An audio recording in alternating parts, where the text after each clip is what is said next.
Last time we talked a little bit about American Society of Mechanical Engineers, ASME. I asked everybody to look at the list of journals and think about, if you had to pick one, which one is most interesting? So, did you do that? Yeah, you had to pick just one. Which one would you pick? Which one sounds the most interesting? I saw an article about the new technology in moving very big piles, 100,000 tons. It is a device. What's 100,000 tons? It's like a car. You know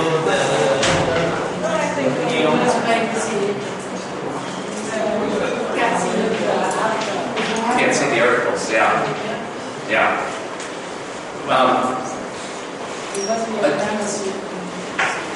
Yeah, I don't. Do you use the TNUT library? All right, I think there's a library, but not on campus, right? It's not close to here. Who knows about the library? Okay, I'm going to try to find out more information about the library I talk about. So, it's common in a school of engineering in the United States that the university library will get all of those journals. Okay, so you can go to the school library and read them. So it's possible that TNUT doesn't receive them. That's possible, I don't know. But let's find out. In case it does receive them, then at least you can know that you can go read them. Okay, what I thought we'd do today, we'll go back to the ASME website a little bit later. But first, I want to talk about some specializations within mechanical engineering. So traditionally, for a long time, departments of mechanical engineering divided themselves into four main groups. Okay, four main groups. And the four main groups were called solids, fluids, thermal sciences, dynamics and motion. Like those of you that just studied 208, right, the dynamics, and math, applied math. Now those are big categories. Underneath each one of those categories are pieces. So let's talk about what a few of the pieces are. So underneath solids, who can guess what one big piece under solids would be? Materials, right? Materials would be a huge piece.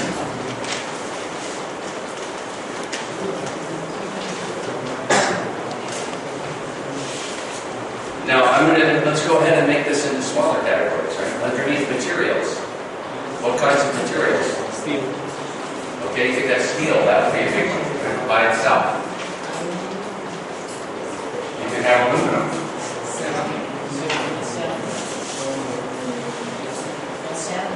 Ceramic.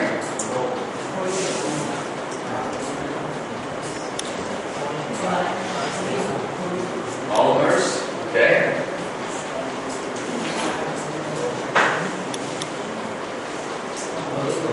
Composite.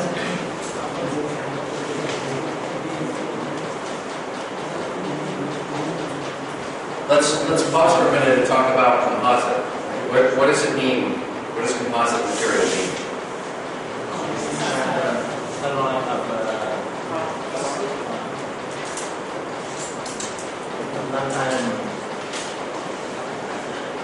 Well, first let me ask you this.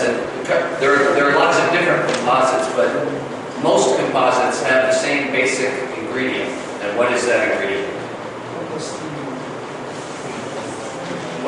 What's the same basic ingredient? There's lots of different steels, thousands of different steels, but they all have the same basic ingredient. What's that? Iron. Right? And in ceramics, they all have the same basic ingredient, right? Glass, silicon. What's the basic ingredient in most composite? Not all of it, but most composite.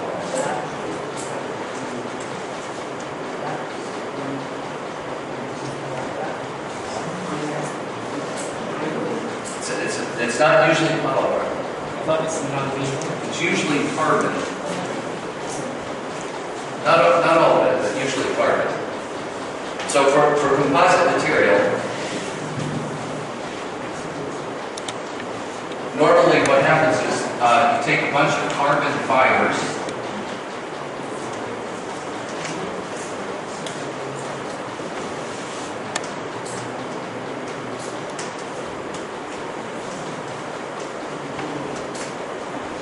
they're little flexible fibers, something like a hair, and a whole lot of them get laid out at one angle. They're all in the same orientation. And they're embedded into some other material, like a epoxy, is typical. And then these carbon fibers make the material, they're extremely strong in tension. So by having this layer here, there's a lot of strength this way. There's no strength this way.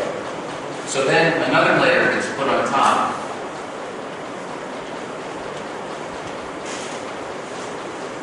And then usually other layers, different angles. And it becomes like a giant sandwich.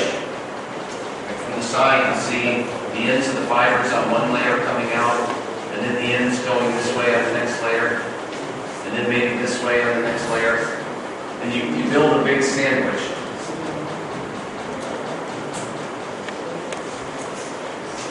And the interesting thing about composites is you can control the size of the fibers, you can control how they're oriented, how many different layers there are, also how much of this material in between there is, and completely tailor the material to be whatever strength you want in whichever direction, and have different strengths in different directions.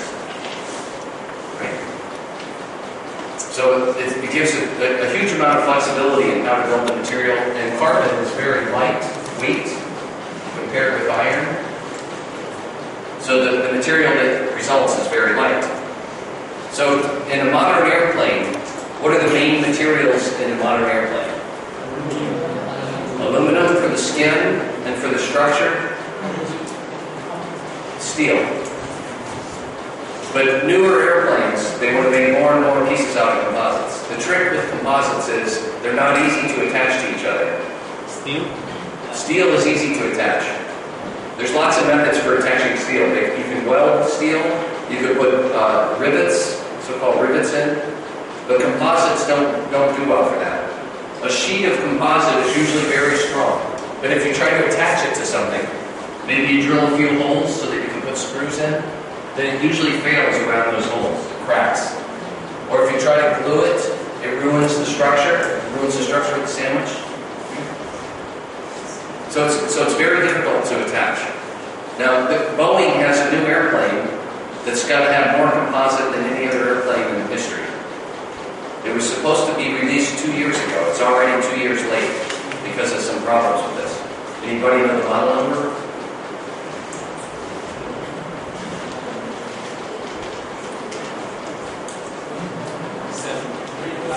Seven.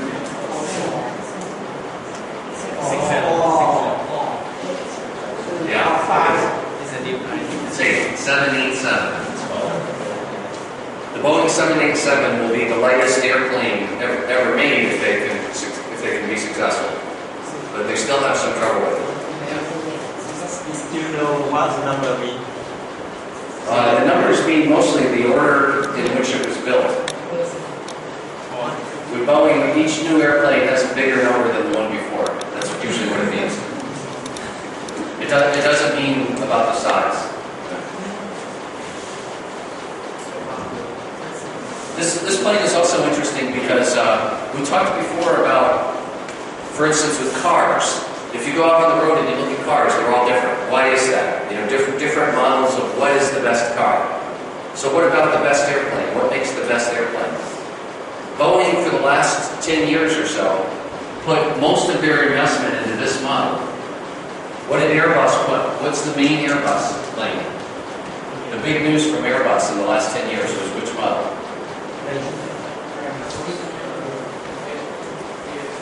Airbus likes to use this system for some reason. So what number goes here for Airbus? 8, right? What's amazing about the 380? It's huge, right? It's the biggest plane ever.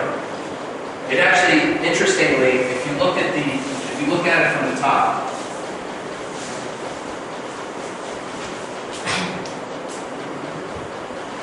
well, this distance L, this distance W. It's about the same size as 747. It's not really bigger than 747. But if you look at weight, for 747, it's only about 0.7 of MG of 380. The MG has about a 30% bigger capacity. So in the footprint of the wing, a 380 it has a much bigger wing compared to 747, so that it can lift more weight. Now, what's kind of interesting about this is it reflects a different understanding of the market. Remember, market is extremely important. Both of those companies want to build airplanes and they want to sell a lot of airplanes. Airbus thinks the market wants to buy a huge airplane. Boeing went the other way. 787 is smaller than 747. Boeing thinks the market wants to buy smaller airplanes.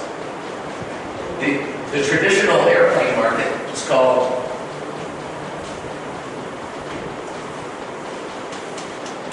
hub and spoke. That's how most airlines have operated for the last couple of decades. So you have a continent,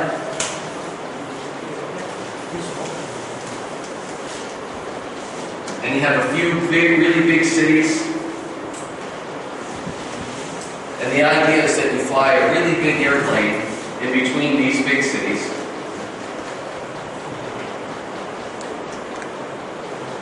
like a 380, and then there's a bunch of small cities around, and they all fly just to the hub. They don't fly to the other hubs. So these are like the spokes. You use very small airplanes on the spokes, and then really big airplanes in between the major cities. That's the hub and spoke model. That's how most airlines have operated for the last 20 years, 30 years. So for instance, if I want to go from the United States to Europe, I have to go to New York or Washington or some other big city. And then I have to fly to one of the big cities in Europe, Paris or Frankfurt. But if I live in a second city, then first I have to fly from that city to get to the big city on the US side.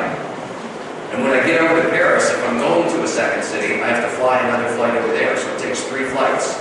To go between a medium city and another medium city, it takes 3 flights. Right? So Boeing's business model is, most people don't want to do 3 flights. They'd rather go directly. But they're smaller, you need smaller airplanes for the direct routes because there aren't as many people. Between New York and Paris, you need a big airplane. But between 2 smaller cities, you don't need such a big airplane. So Boeing has a much different vision of what the future of the business is going to look like. Who's right? I don't know who's right, but there's billions of dollars at stake. Because airplanes are expensive and somebody's going to buy them. And which ones will they buy? Will they buy the really big ones or do they buy the medium-sized ones? Yeah, who knows? Well, probably they'll end up buying some of each. Okay. We talked a lot about how engineering it's not always about solving a specific, well-defined problem that has one answer. That's usually not how it works. It's usually much more difficult to figure out what the problem even is in the first place, and then to try to come up with some solution that could work. So how many of you are in the dynamics class, 208? I just had lunch with Andy. We were discussing about this whole idea, and he told me about your project, right, to sort cranberries. Is it cranberries? Right, by the coefficient of restitution. Yeah, so I think it's a good example. That's a real problem. You can understand in the big picture, philosophically, okay, I understand the problem. I want to put the good ones over here and put bad ones over here. That's obvious. But how do you turn that into a very precise engineering problem that has one answer? That's not obvious, right? That's the hard part. So it's kind of the same thing with these airplanes. Boeing had this big idea that said, no, people are tired of doing this. They don't want to fly once here, then fly over here, and then another little flight to get to this city. They don't want to do 3 flights. They want to do this flight. But there aren't very many of these people. So if we do this flight, we need a smaller airplane. But for this flight, in between the 2 major cities, you have everybody from all those little cities coming here, and then they all go together over here, and then they go to small cities over here. So this flight right here needs a really big airplane, because there's a lot of people on this flight. So Airbus said, okay, we're going to build a really big airplane for this. And Boeing said, no, that's not what people want. What people want is they want to do a small airplane and go directly with 1 flight, not 3. Okay, so it's interesting. You come up, that's why there's 2 different airplanes, because they have a different idea of what people want to buy. It's a financial decision. Okay, well, we got off a little bit. So, Boeing is trying to build small, efficient airplanes with composites. The Airbus is a much heavier airplane. It's a problem for a lot of airports. The Airbus is so heavy, they have to reinforce the runway for the impact of the landing will crush the runway. So in a lot of big airports, they had to make a new runway just for that plane, even though it's the same size on the outside. So it can drive around on the ground and come up to the terminal just like a 747, but it's so heavy that the concrete underground would crack. So they need a new runway. Okay. Let's go back to our topics. So solids. So materials, I think this is a good idea, but well, it's not put in everything else. Let's put another one. What's another material that's very, very hot news right now?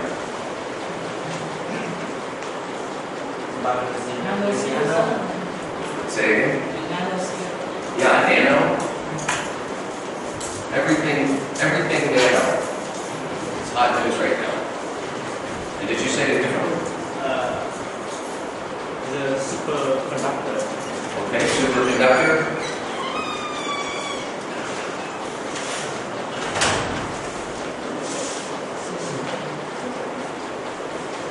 I'll put one up here. Everything ion. Right? I have colleagues back at my university that are working on things like artificial skin. So sometimes when somebody has a very bad burn, they could survive the burn, but now their body is exposed. The skin can't protect them from other infection, and they end up dying from the infection, not from the burn, but from the infection. So it's very important to cover it quickly. Right? So they work on an artificial skin. That's one example. Artificial blood. Another example. Right? Artificial legs. Right? Artificial arms, we've all seen that. Feet. Hair. Everybody wants hair, right? Maybe not everybody. Hair is good. Yeah. What else artificial materials do we have in our bodies? People have new joints. The hip is very common, right? A hip joint made out of metal. Maybe some for the teeth, right? Glasses, contact lens, something for hearing, right? Artificial bones for all kinds of injuries. So lots of biomaterials. And again, the model for how countries do medicine is a lot different in different countries. In some countries, people do medicine for profit, right? Some countries it's run by the government, not for profit. But either way, just about everybody, sooner or later, needs some medicine. And when you need medicine, you want medicine. Right? When you feel sick, you want something to help you. So this is a huge, huge, huge human demand, both economic and also human need. Okay, so that's one thing under solids. What are some other things under solid mechanics? A very big one is structures.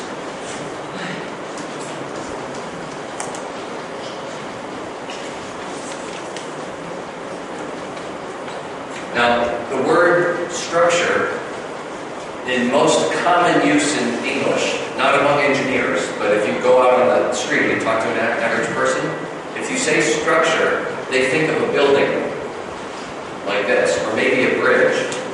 But in engineering, the word has a bigger meaning.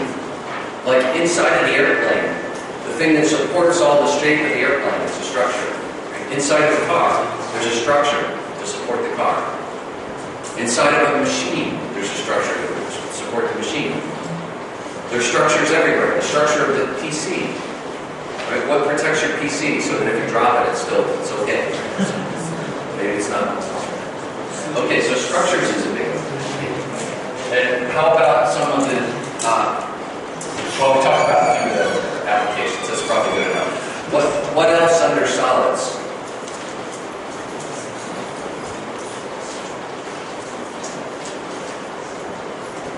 So we talked so far mostly about the materials.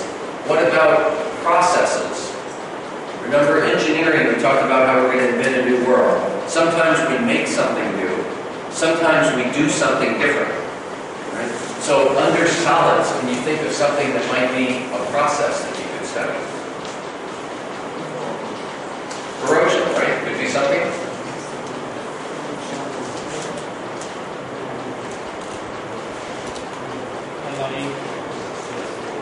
Have you heard of this word? Yeah. Fatigue. Two syllables. Fatigue. It looks like fatigue, but fatigue. What does fatigue mean? It's kind of easy to grow.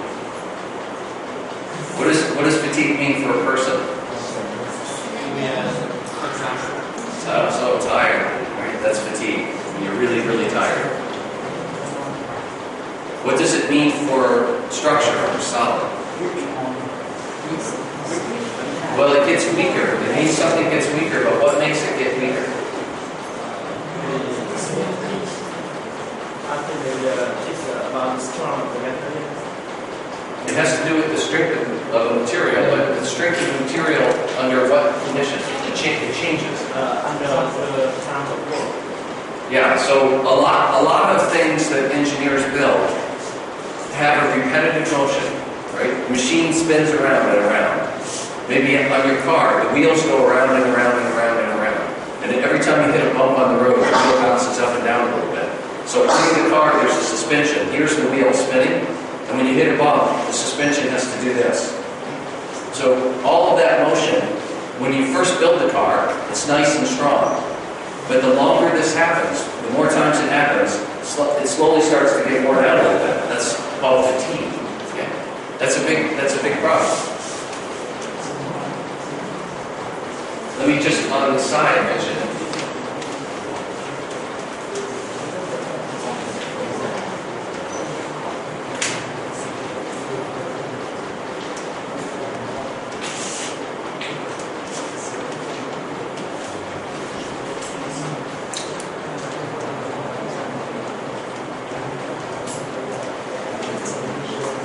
Fatigue is usually measured with a graph that looks like this, the maximum stress and the number of cycles. So let's say I build a shock absorber for my car. Okay? The first test I do with the shock absorber is I put the maximum load on it just one time until it breaks. Right? That's the maximum it can take in one cycle. So maybe that's up here. Now I reduce the load a little bit, say 90%, and I go back and forth with 90%, and maybe it takes 10 times I have to go back and forth with 90%, and then it breaks. So I get about 90%, and over here is 10. And then I reduce it again, maybe 80%. And go back and forth, and maybe at 80% it takes 50.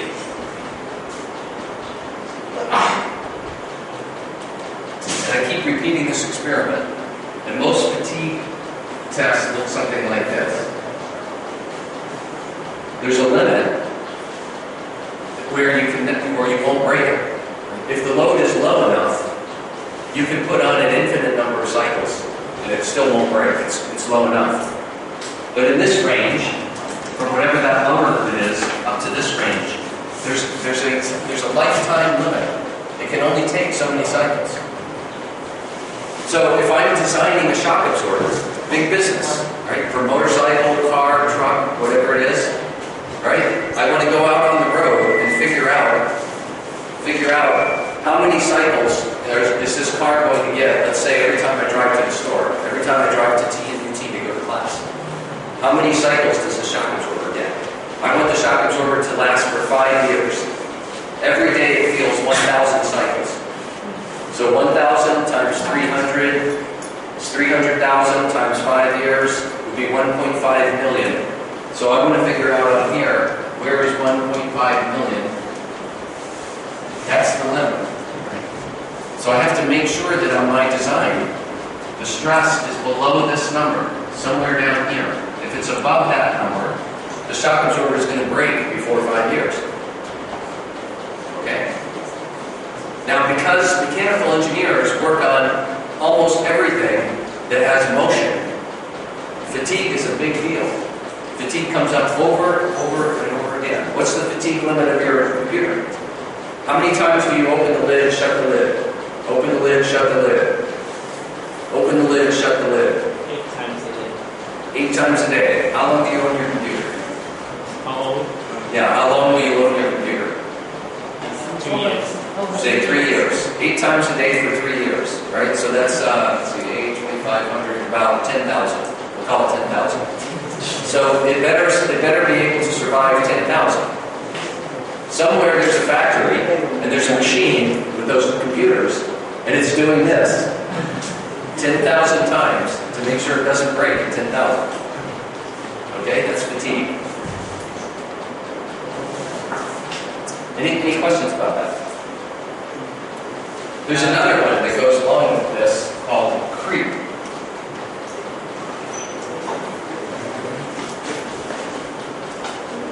Now, what does creep mean in the general public? This could be partly English and partly engineering today.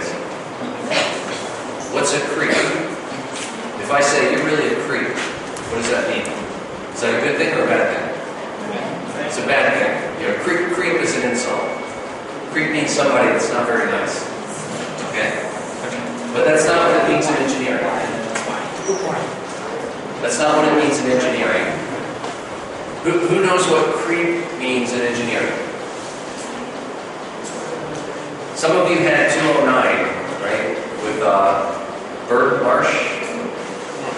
Professor Bert Marsh last year taught, I think he taught 207. So maybe you didn't have 209 yet. What is 209 is the first course on solids. Okay. Materials.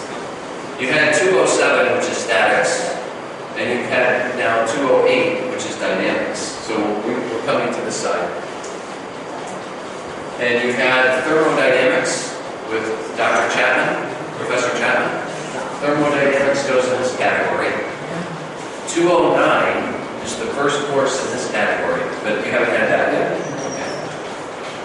Okay, so does anybody know what creep is?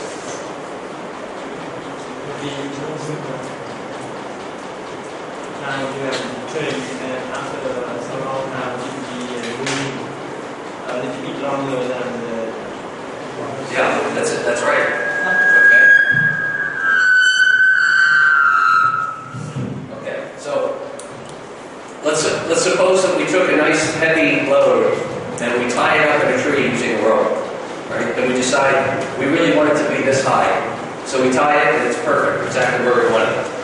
We go home, have lunch, take a nap, you come back, and instead of being this high, now all of a sudden it's down there. What happened? You know, maybe the rope stretched a little bit. Right? Maybe the tree bent over a little bit. That's creep. Creep is when something has a load on it, and that load causes it to change its shape, change its stiffness. That's also a problem. Think about the shock absorber again. What if your shock absorber had creep? So you take your car, you put shock absorbers on, and your car is sitting just the right height above the wheel. It's perfect. But then there's some creep. So the next day you come out to drive your car, and the car is lower down, and it sits on top of the wheel. The wheel can't even spin around anymore. Right? That's not good. So creep is something that you have to be aware of when you design something for load. Okay? On an airplane, for aerodynamics, for calculating lift and so forth, the shape is really important on an airplane. If the airplane creeps, if you have creep on an airplane, it will change the shape. Maybe it won't even fly anymore. In fact, there have been a lot of crashes over the years in northern climates, including a lot in the United States, because in the wintertime, there's some rain or some snow that comes, and it's cold, and it freezes and makes a little bit of ice on the wing of the airplane, and that changes the shape. And when the shape changes, it doesn't lift the plane up anymore, just from a little bit of ice. Okay? So that's like sort of like creep. So anyway, that's creep. What else? Can you think of something else that would be under the solids?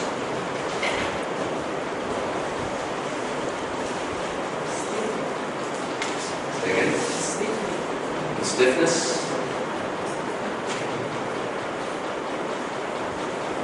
Melting. Melting. Well, I think this is a pretty good idea of what kinds of things go into the solids. So let me ask, how many of you see something on that list that looks really interesting? Yeah. What would you like to study more? Creep is interesting. Okay.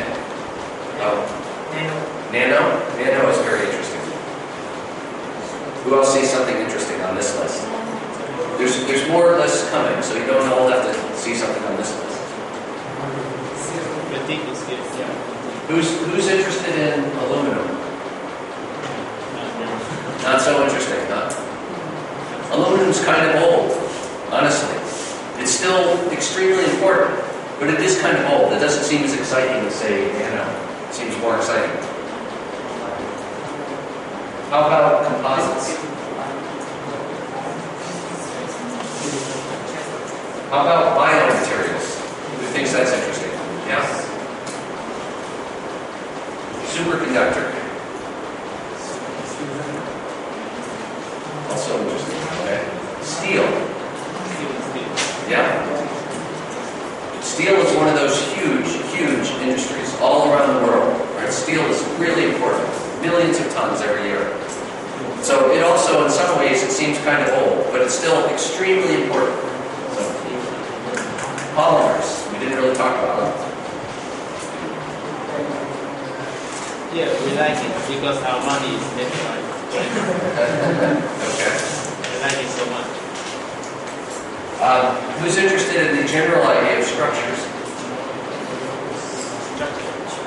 Yeah, I personally think structures are pretty interesting. Right? How can you build it? Especially when you see something really beautiful that works. You know, like a really beautiful bridge.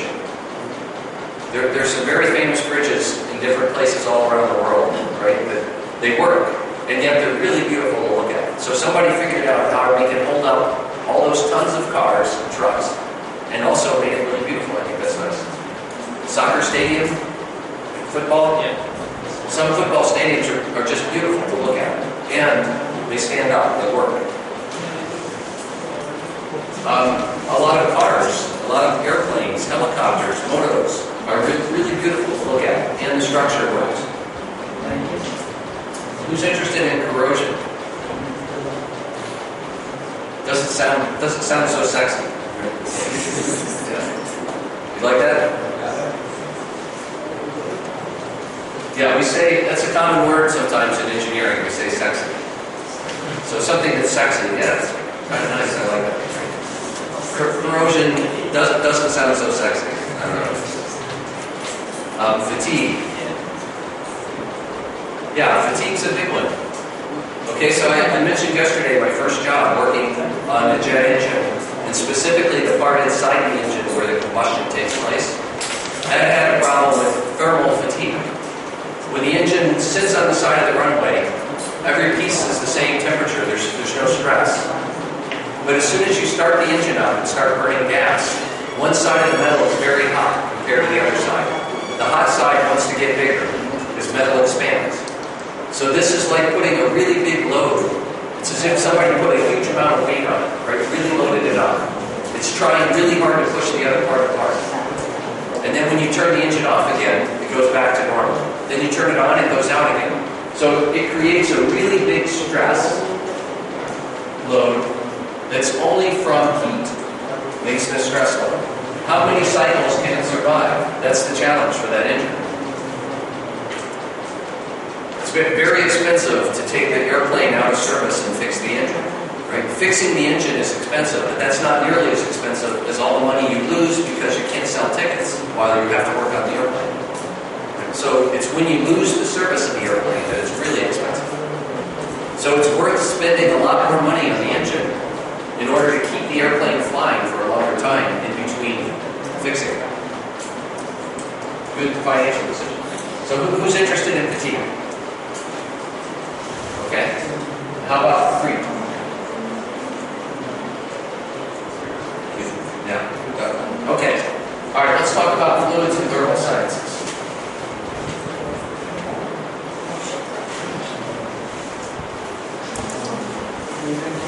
What are some of the pieces under fluids and thermal sciences? Okay, you can do water.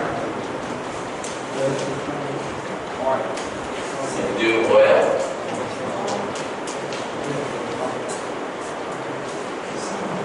Now when we say do water, do oil, we mean we're going to build something that pushes it around maybe or carries it, right? So this is really more like maybe pumps. Yeah, pumps or pipes. What else is involved in